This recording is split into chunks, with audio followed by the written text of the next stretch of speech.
Okay, hello, my name is Michael Downey and it's a great pleasure to welcome you all to the 12th AWRI webinar for this year's program and the last for 2018. In this session, we'll be taking a look at the weather outlook for vintage 2019. But before I move over to our guest speaker, some very quick reminders for you in the audience.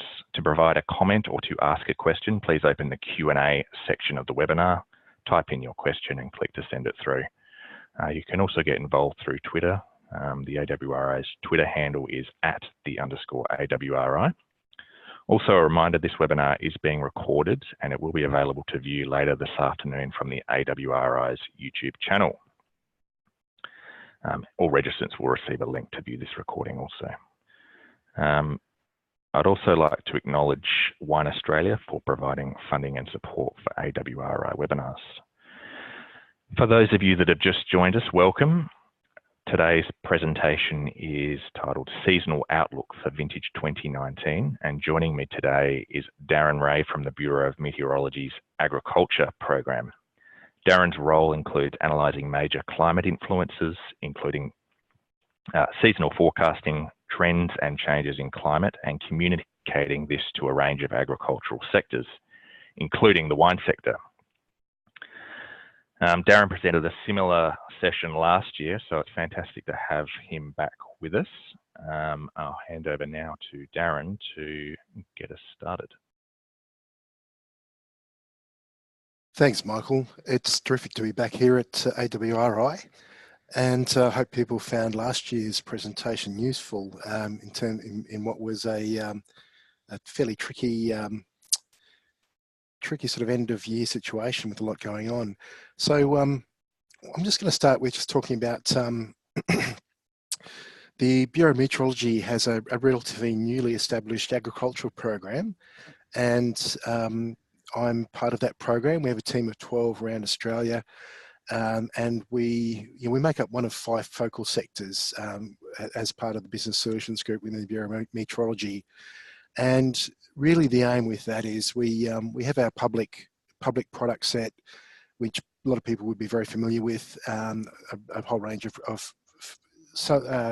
at sometimes fairly broad brush products. We have worked closely with sectors such as emergency services quite closely in more collaborative manner, and offering a whole lot of tailored and collaborative sort of products and services for that particular sector. But basically what we're looking to do is to actually work in a similar manner with agriculture and also water and transport and energy and resources. To actually, really the aim is to find more value for the agricultural sector, including in wine and viticulture, out of the whole range of new products and services that are coming through the Bureau.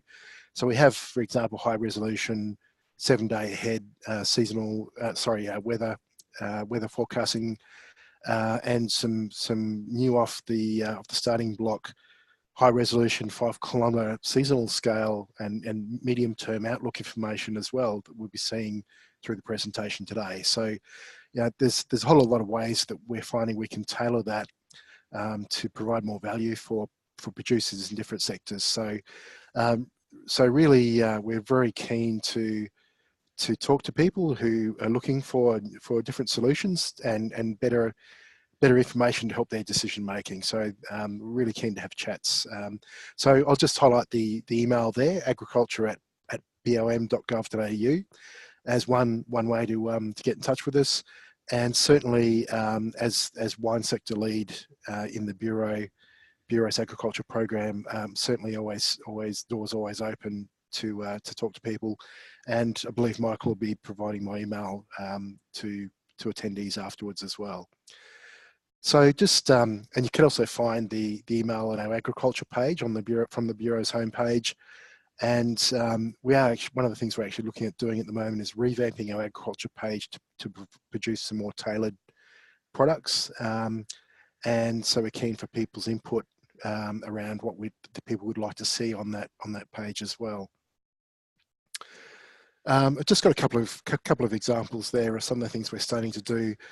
So on the left there, we've got some hourly forecast data coming out of our forecast system, going out the week ahead to help manage frost events.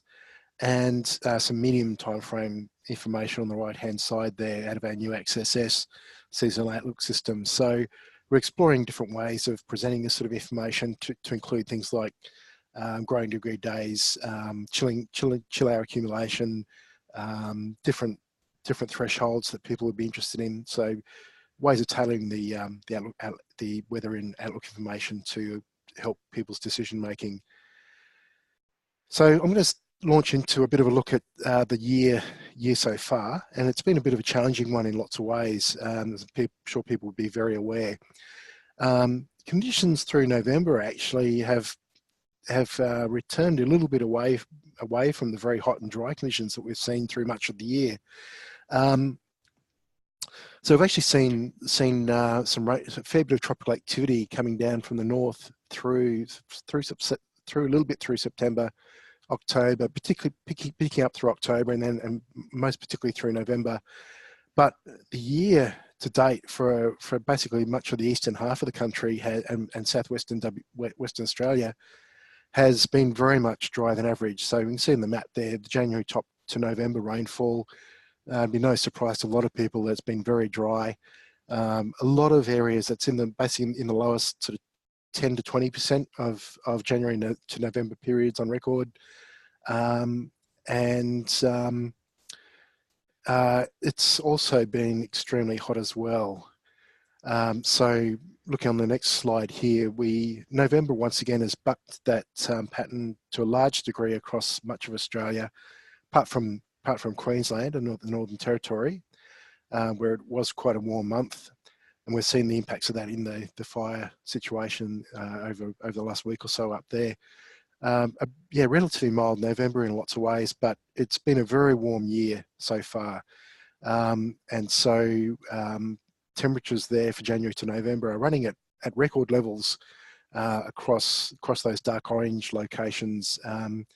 So basically, sort of tending to be a little bit west of the divide there. So yeah, locations in New South Wales and into Victoria and northern parts of South Australia have certainly been feeling the warm conditions. So we're seeing some very strong accumulations of growing degree day numbers since looking at accumulations since September or October.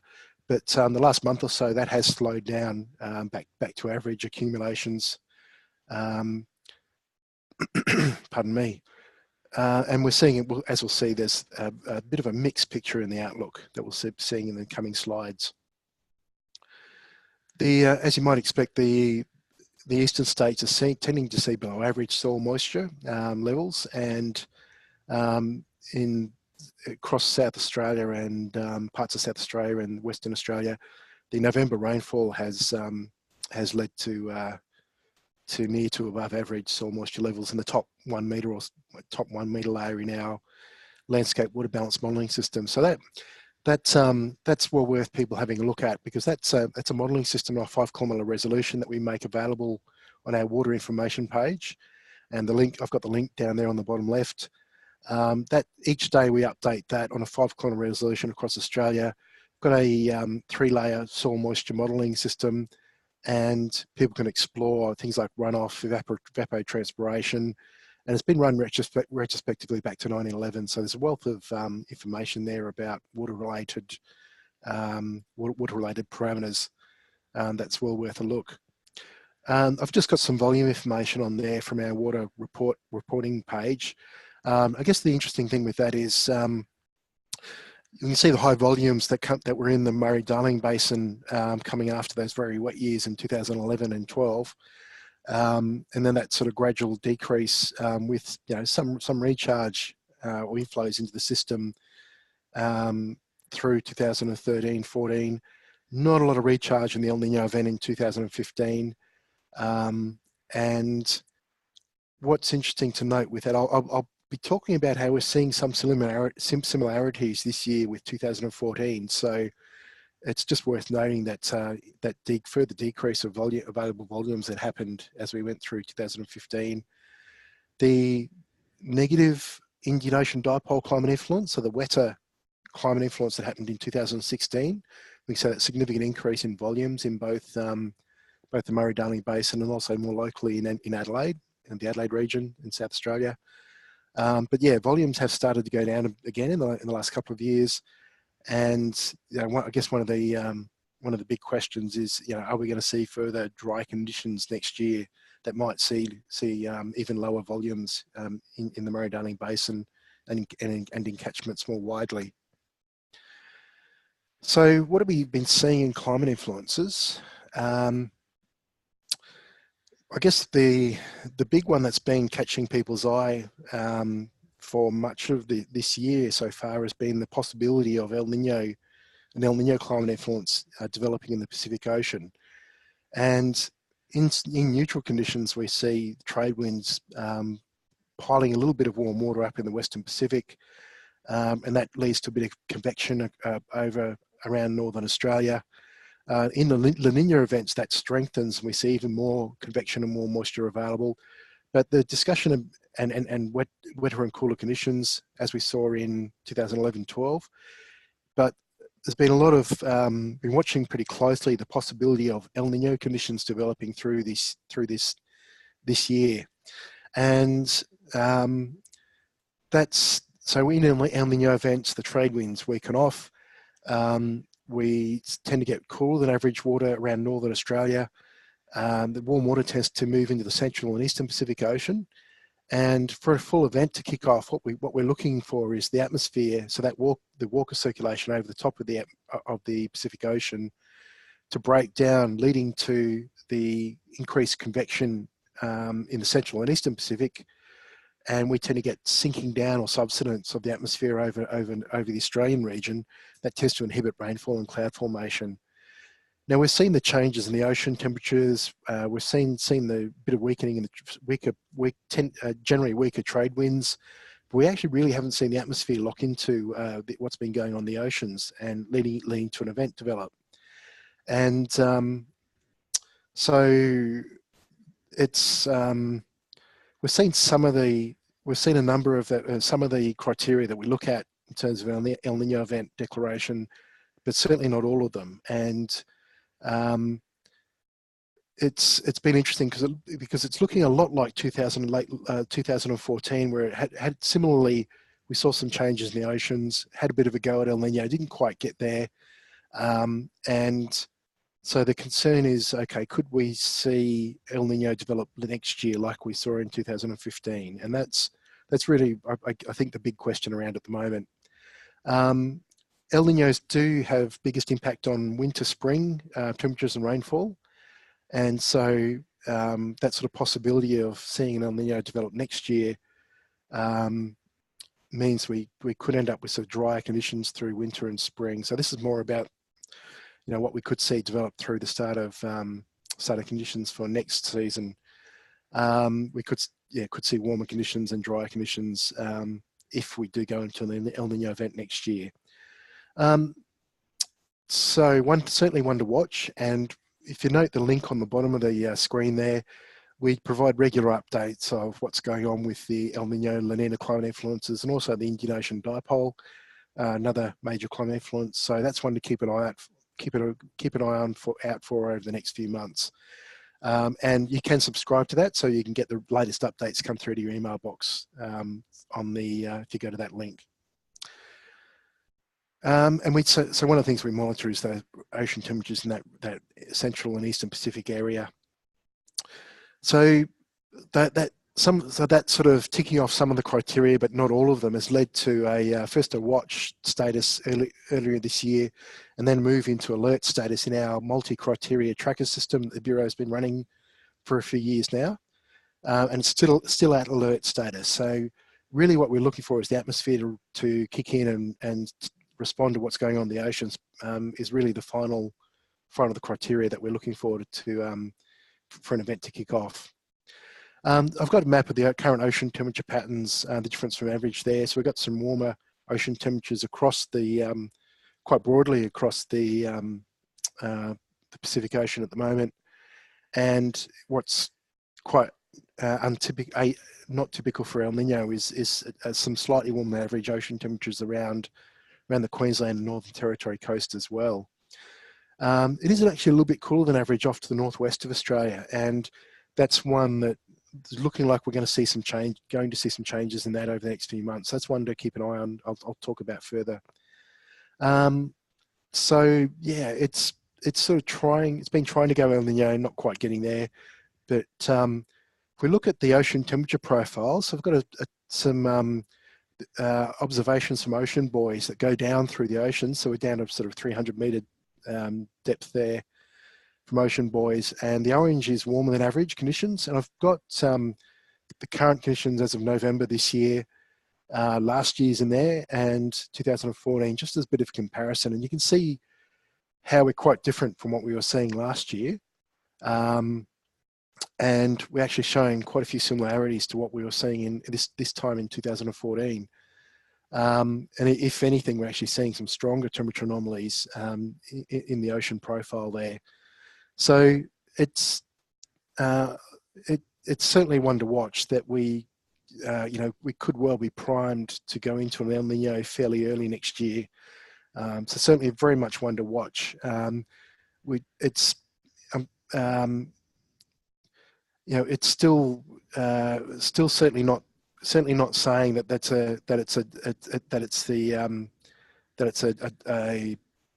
is going to happen. We certainly can't say that, but it is certainly very much one to watch as a significant possibility. And certainly after the dry, hot year we've had so far, that would have significant impacts if we did go into El Nino and see further hot and dry conditions through much of 2019.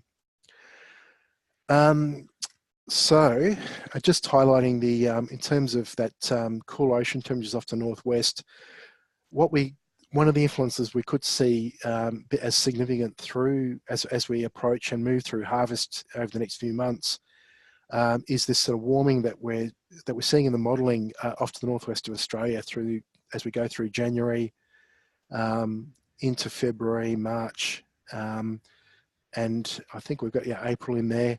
So the modelling does suggest that we're likely to see this warming of the ocean temperatures to northwest of Australia, and what that means is we're likely to see further moisture availability happening. So we've seen a number of sort of patchy pulses of tropical activity through the last month or two, and that's part of the patchiness of that has been then average or cooler than average ocean temperatures to northwest of Australia. With warmer ocean temperatures providing more moisture, when we do get pulses of tropical activity, such as the Madden-Julian Oscillation influence coming through, as we saw through in the third week of November, so mid-November, third week in November. This is for those who haven't come across this before, it's a roughly 4 to 6 week cycle in tropical activity, where you see the ocean pulses of tropical activity moving, increased convection moving from near Africa across northern Australia over about a 2 to 3 week time frame, and then it moves up into the Pacific Ocean. And it's not a regular cycle, but you do see this roughly 4 to 6 week cycle occurring. And as I mentioned, we saw a bit of a burst in around mid-November. We did see some somewhat patchy, but did see some somewhat significant rainfall across in that third week of December from that burst of tropical activity. We're seeing a little bit of a burst coming through in the third week of December. It does look a bit weaker, but it is sort of one to watch out for. That from about sort of mid-December, there is a little bit of a hint of increased tropical activity. And then our forecast, we can forecast what's going on with the MJO at about sort of 3 to 4 weeks ahead. So we can't say when the next one with any precision is going to be, but certainly there is very much the possibility of seeing some further significant rainfall coming through, supported by those warm ocean temperatures as we go through, possibly say the first half of February. If we look at that sort of 4 to 6 week cycle, it's probably a period to watch out for, and we could well slip another burst of tropical activity through as we go into sort of April as well. So that's certainly one to watch out for through harvest and to keep an eye on. And we're certainly watching that quite closely in terms of the forecasts and of that. So what are we seeing in the outlook? I'm just showing, just in the shorter term, this is one of the an experimental product that is coming out of our research group using the new AccessS seasonal outlook forecast system. So basically 4-week time series that can pick up the sorts of rain events that I've been talking about, and also heat and cool events. So we can see in this time series, you know, we've got those warm temperatures that are around at the moment. Things moderate a bit as we go through towards the middle of the month. And it's looking like we're not seeing anything particularly extreme. We could see a little bit more heat around mid-month, but nothing quite as extreme as what we're seeing at the moment. So this is great in terms of, so that's looking at the top line there with the temperature maximum and minimum time series. So maximums in the red, minimums in the blue. So basically what we do is we run about 100 model members on a daily basis. And so that's where the spread or error bars are coming from. So we've got the model average in the black line through each day. And then we've got a spread there, which is coming from a whole range of different ensemble members that are running the AccessS system. So it just gives you a range of indication, range of possibilities going through the month. And we can see that middle time series there. We can see a little bit of rainfall, not heaps indicated, with the error bars on there indicating the range of possibilities. So there is a possibility some rainfall events that could get up to as much as 15 to 20 millimeters, but it's most likely to remain below that sort of 2 to 5 millimeters through that sort of through that period, the 11th to the 18th at Cessnock. And there's a rainfall accumulation on the bottom there.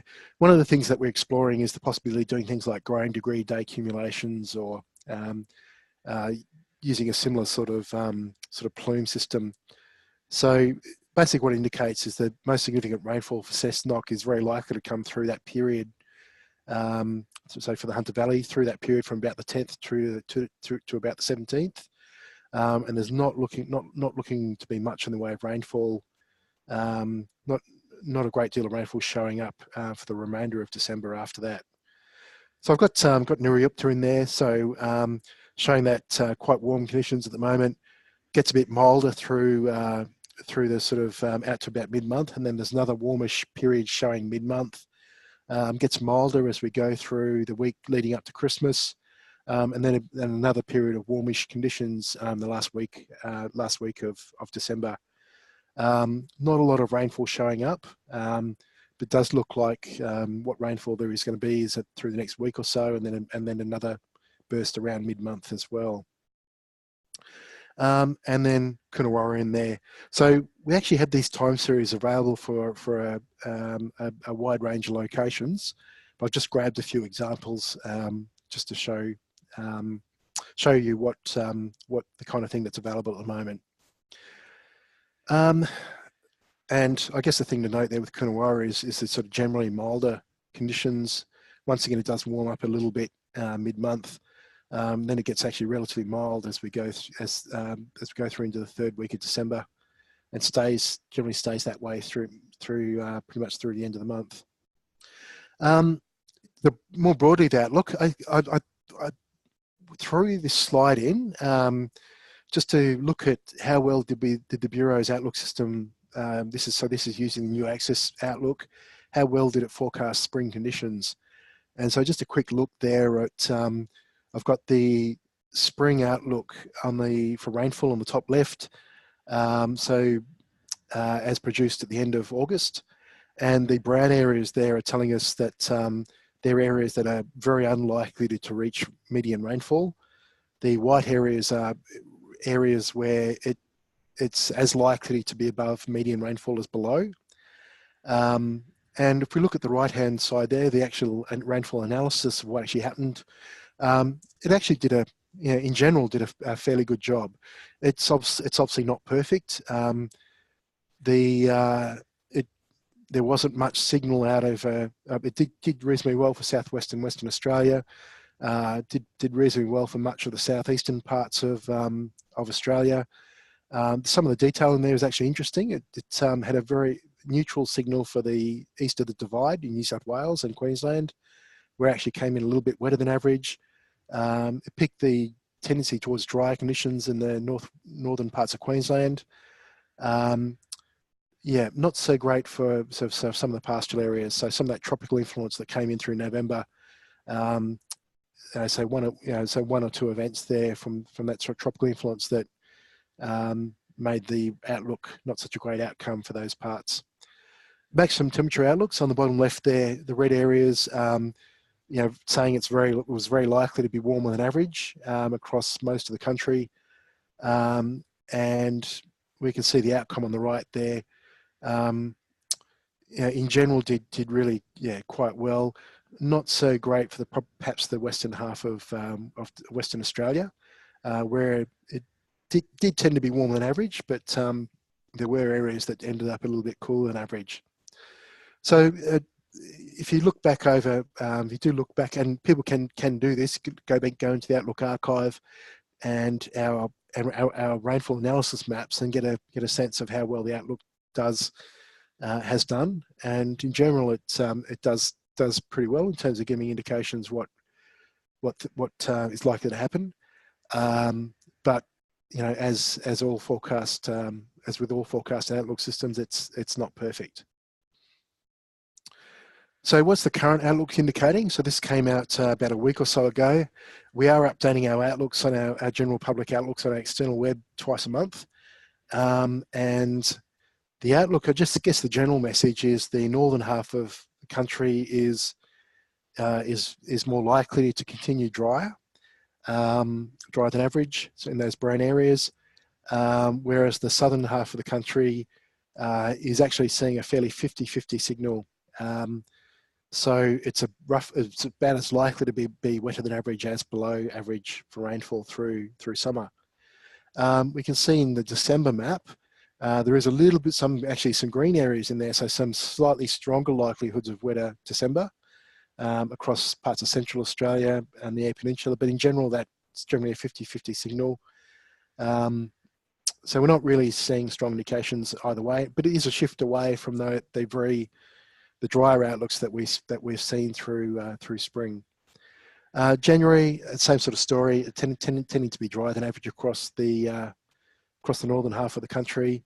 And temperature outlook looks quite stark in that but it's worth remembering that what the outlook is telling you, it's telling the percentage likelihood of exceeding the median maximum temperatures. So it's basically saying it's really likely across most of the country to be warmer than the median for maximum temperatures through summer. And so there are some areas around the coastal margins that are seeing a more 50-50 signal. So they actually not as likely to be warmer than average. And I guess if we look at December, the signal is stronger across the northern half of the country, and it is a little less strong or marked across as we go into the southern parts of them, where most of the wine regions are. So I guess the thing we're seeing in the outlook is, we're more likely to see warmer temperatures across the more northern wine regions, such as the Riverland and Sunraysia, perhaps the Hunter Valley. Another way of exploring this is not available externally, but is information that we do have out of the modelling system. So looking at the question, so it's very likely to be warmer than the median. How much warmer than the median is it going to be? So I've just broken that down for December, January, February. It's actually looking fairly average, maybe slightly warmer than average across the southern parts of Australia. So that sort of milder November conditions that we've seen look like they continue to a fair degree through into December, and then it tends to be a little bit more more strongly warm than average as we go through January into February. So we'll start seeing some stronger grain degree day accumulations picking up as we go through to January into February. And as you can see, it's looking like it'll impact the sort of areas like the Riverland, Sunraysia, Hunter Valley will tend to be a little bit warmer than average than areas further south. How extreme could it get? So these are maps of the likelihood of temperatures for each month getting into the top 20% of December, January and February temperatures. And you can see there's a fairly strong likelihood there of being in the top 20% across the northern parts of the country. But once again, not so much the case, particularly in December, for the southern parts of the country. So yes, it's very likely to be warmer than average, but it's not necessarily looking particularly extreme in December. It does tend to some stronger likelihoods as we go through January and February, particularly once again for those northern wine regions. So that suggests stronger grain degree day accumulations, and probably hitting harvest earlier in those regions compared to some of the more southern wine regions. And I guess it's probably interesting to note Tasmania in there tending to be a little bit on the cool side. Anyway, what can we say past summer? So stretching the accuracy a little bit, but that pattern does look like it'll continue into March, April, May. So getting into the really getting to the heart of the harvest. That tendency towards warmer than average temperatures particularly across the northern regions and northern Australia. A little more average across as we go further south, but still tending a little bit warmer than average. And the rainfall map on the left is a little bit interesting because there's some hints there of that tropical influence that I've been talking about from coming down from the northwest. So warmer ocean supporting that, a little bit of some of that sort of tropical infeeds. So it is really going to be one to watch as we go through this the early part of next year. What is that magnitude oscillation, tropical activity doing? When are we likely to see those bursts of activity coming through? There is that potential there for some significant rainfall in bursts as we go through up to and through harvest. So I've just got a bit of a quick summary slide there. It certainly has been very warm and dry. It's certainly been challenging water availability and seeing decreases in water availability in storages. We have been seeing some patchy rainfall through October and certainly through November. In the short term, we are seeing the possibility of some tropical cyclone activity developing off the Queensland coast over the next week or so. That could end up coming down over Queensland into northern New South Wales. So there's something to watch in there in terms of some rainfall over the next, and that's where that sort of rainfall in that Cessnock time series that we saw. There's certainly some possibility there of some significant rainfall through that sort of through next week or so out to mid December. Very likely to be warmer than average, particularly across central northern Australia.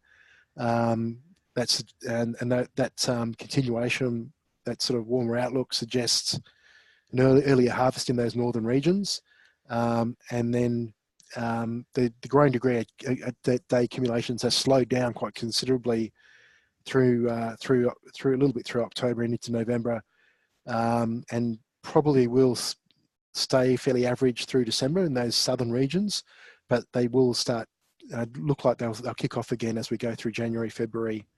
Yeah, so I think probably the major thing to watch out for through harvest is that potential for some sporadic rainfall events when we see those bursts of tropical activity coming through. And longer term, through next year, there is certainly that increased possibility of El Nino developing possibly quite early next year. And I'll just finish off. I'll just reiterate again. We're really keen to explore ways of tailoring this sort of information with different people in different ways, and so really keen to have people if people want to get in touch. and have a chat with us. The door's certainly always open, and we've got a few projects on the go at the moment with different producers in different parts of the industry, and we're really keen to see how we can further develop and tailor what we're doing to help people make their decisions better. So thanks for that. Okay, fantastic. Thanks very much, Darren, for providing such a comprehensive summary of the year and an outlook for next year also. Darren's going to stick around for a little while to run through any questions that you may have. So yeah, please start sending any questions you have for Darren through now. Quick reminder, if you haven't been in a webinar previously, to ask a question, just open the Q&A part of your webinar toolbar and type your question in and then send it through.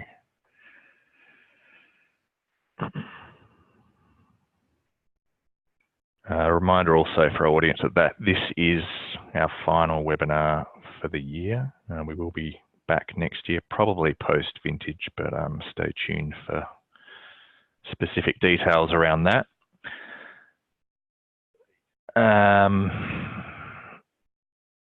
Yeah, we've got our first question come through, Darren, and it's around whether we're going to have any heat wave forecasts for the summer. I guess that's dependent on the region. Perhaps, have you got Pete's? Trying to work out where Pete is from the list. Okay. It's, yeah, so looking at those, thanks Pete. Looking at those outlooks, you know, it's not suggesting any extreme heat in the Coonawarra through December and those southern regions, but it does tend to warm up through January, February. I reckon there's pretty reasonable likelihood of picking up some significant heat through January. And with one of the interesting things with the tropical activity is ahead of the 2 weeks ahead of the rainfall, sort of increased support for rainfall, you do actually see increased tendency towards heat wave events as well. So we've got that burst coming through December. It suggests maybe probably the first half of January is probably going to be a bit of a warmer period. And so, you know, when we're talking about that burst of MJO activity coming through, the 2 week period ahead of that does tend to be a period of increased likelihood of heat waves. So I think particularly for those northern regions, yeah, there's likely to be heat waves with those strong, you know, sitting in the top 20%, strong likelihood of being sitting in the top 20% of temperatures, certainly for those northern regions. Coonawarra, certainly not so much in December. Watch out for the first half of January. And there will be periods where it does warm up, but the Coonawarra and southern regions do look like they're not going to be as impacted by heat waves as areas further north.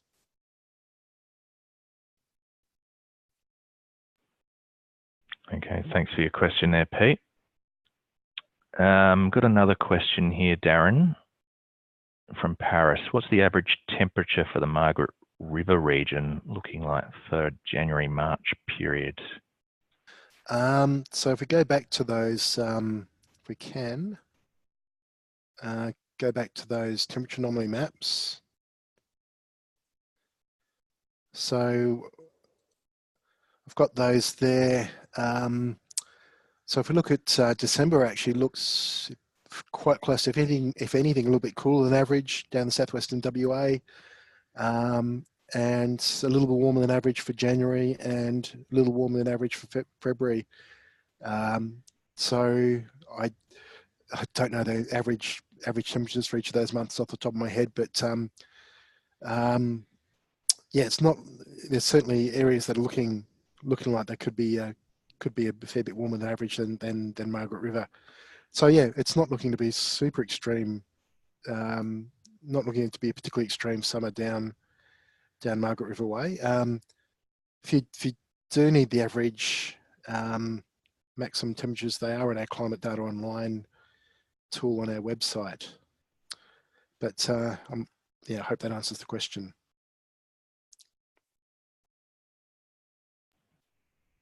Yeah, thanks for your question there, Paris. And as Darren's already mentioned, I will be providing his contact details in a follow-up email after the session. So if you did want to contact him and get some more specific data around that question, I'm sure he'd be amicable to that. We'll stick around for a little bit longer to see if we've got any final questions. Quick one from me, Darren. Do you have any idea when you might be able to confirm an El Nino event? Would that correlate with when you were able to confirm it in 2015, for example? Yeah, great question, Michael. Yeah, 2015 was interesting. We saw El